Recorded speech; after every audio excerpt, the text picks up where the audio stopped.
Basına çıktı.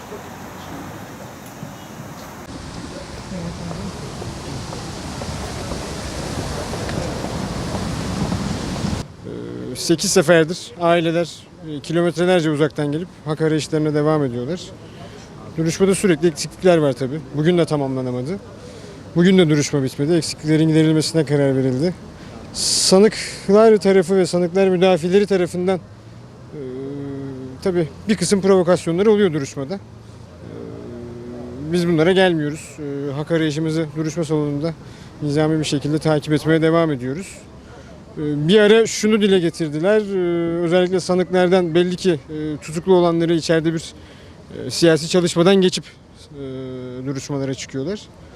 İşte onların Kürt olduğunu, Kürt oldukları için bugün bu davada yargılandıklarını dile getirdiler.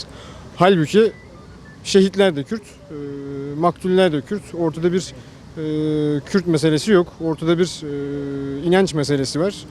İnançlı insanlara yaşam hakkı tanınmaması hadisesi var.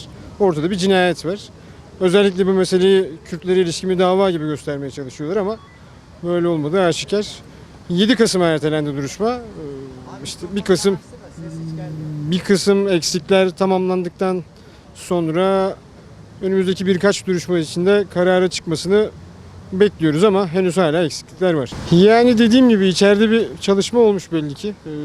Olayı ideolojik zemine kaydırmaya, sanki bir ideolojik mağduriyet oluşturmaya çalışıyorlar. Böyle bir şey yok.